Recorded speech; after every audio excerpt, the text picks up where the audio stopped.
bulchiinsa magaalaa Adaamaa kutaa magaalaa Bokkuu Shananitti sirni ifoomsa manifeestoo fi mallattoo filannoo paartii badhaadhinaa gaggeeffame. Paartichi filannoo biyyaalessaa marsaa 7ffaa gaggeeffamu irratti mallattoo tokkummaa fi misooma biyyaa kan ta'e BC Qamadii mallattoo filannoo isaa taasisuun kan dhiyeesse yommuu ta'u, sadarkaa kutaa magaalaa Bokkuu Shananitti mallattoo filannoo isaa kana ifoomseera. Itti gaafatamaan paartii badhaadhinaa kutaa magaalaa Bokkuu Shananii obbo Qumbii Loongalee sirna kanarratti argamuun akka jedhanitti qabsoo hadhaawaa uummanni Itoophiyaa taasiseen biyya fakkeenyummaa qabduu fi lammii hundaan kan hundaaf taatu ijaaruuf akka ta'e hawaasichi hubachuun sirnicha tumsuu qaba jedhan. Waadaa uummataaf galle galmaan ga'uuf xiyyeeffannaa guddaan hojjechaa turree jirra. Dameewwan hedduunis yaadama badhaadhinaatiin Itoophiyaa gara ol ka'iinsaatti tarkaanfachiisuun kan danda'amu mirkaneessinee jirra. Filannoo biyyaalessaa marsaa 7ffaa bifa milkaa'ina qabuun geggeessuun faayidaa damdaneessa ta'e qaba.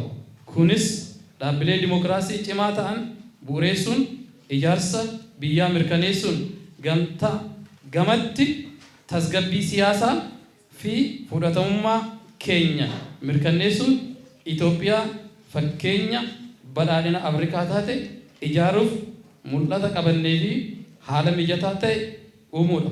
Filannoon akka lafee dugdaatti tajaajila guddaa qabaachuu kan ibsan obbo Qumbiin hawaasni keenya bu'uuraa fi bu'aawwan armaan dura argaman ilaaluun adeemsa filannoo fi filannichas milkeessuuf gahee isaan irraa eeggamu bahachuu qaban jechuun ergaa isaanii dabarsaniiru. Kanaaf filannoo marsaa 7ffaa bara kana gaggeeffamu paartiin keenya paartiin badhaadhinaa mallattoo dorgomtummaaf qabatee dhiyaate nadoo qamadii yoo jennu mallattoo ida'amu mallattoo tokkummaa mallattoo wal gargaarsaa mallattoo waliif humna ta'u akka ta'e isaa miseensotaa fi deeggartoota keenya sirnaan hubachuu fi hubachiisuun gahee nurraa eegamu sirnaan bahuun akka nurraa eegamu ergaa koo dabarsuu barbaada.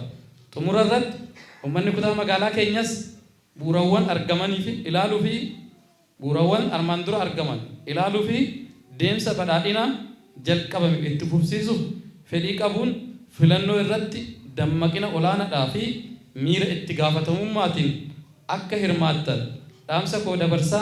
Jiraawwachiisaa olaanaan kutaa magaalaa Bokkuu Shananii obbo Taayyee Doorii gama isaaniitiin barri 2018 bara seenaati jechuun kan eegalan qormaatilee garaagaraa qolachuun biyya cabiinsa gama hedduun mul'ataa ture sirreessuun as geette miseensi keenya hubatanii waadaa paartichi gales milkeessuuf mallattoo paartii keenyaa BC Qamadii filachuun biyya akka Afrikaatti fakkeenya taate akka tumsitanii fi ceesiftan jechuun dhaaman hawaasichaaf. Badhaadhiin jechaan osoo hin taane waan ummata isaatiif gale waadaadhaan dhugumsaa deebisee waadaa isaa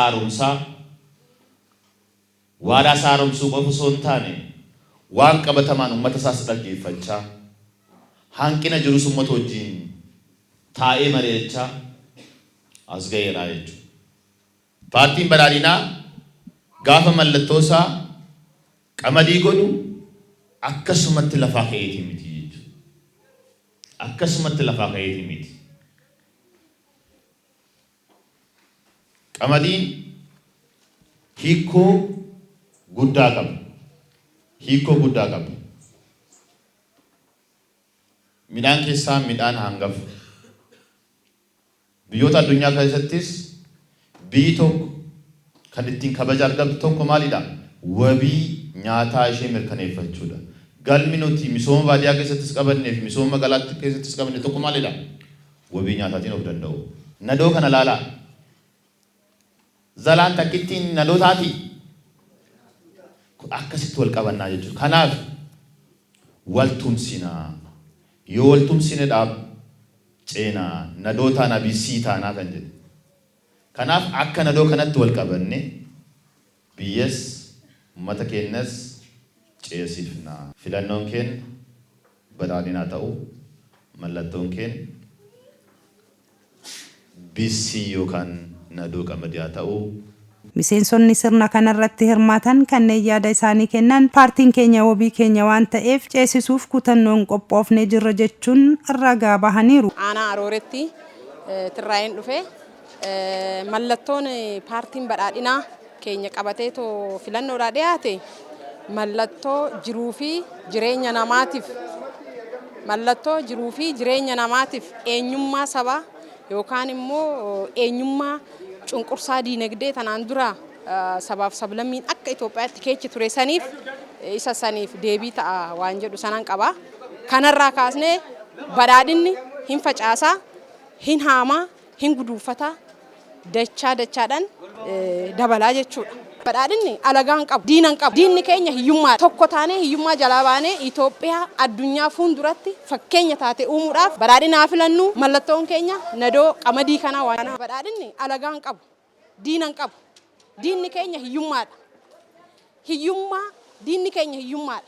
Tokko taanee hiyyummaa jalaa baanee Itoophiyaa addunyaa fuulduratti fakkeenya taate uumuudhaaf badhaadhinaa filannu mallattoon keenya nadoo qamadii kanaa. Filannoo marsaa torbaffaa kun kan dhiyaate mallattoon isaa bisii yookaan nadoo qamadiiti. Nadoon qamadii yookaan bisiin kun mallattoo duudhaa Oromooti. Hangafa midhaaniiti, hangafa waan hundaati. Haa ta'u akkuma kanatti paartiin badhaadhinaa keenya mallattoo inni qabatee dhufe kun hiikoo guddaa qaba. Hiikoon inni qabu kunis badhaadhinni imala jalqabe keessatti qamadiin yookaan nadoon kun wanta guddaa yookaan ga'ee guddaa taphatee argamee jira. Isa kanatti immoo gaheen dubartootaa inni guddaan badhaadhina ceesisuu keessatti, badhaadhina dabarsuu keessatti oolmaa guddaa kan taphateedha jechuudha. Bisii yookaan nadoo qamadii kun mallattoo paartii badhaadhinaa ta'ee akka filatan dubartoonni har'a hubannoo argatanii jiru. Kanas immoo ni dhugoomsinaa ni ifoomsinaa dubartoonni gahee guddaa taphatu paartii keenya paartii badhaadhinaa ni ceesisnaa kan jedhuun qaba jechuudha.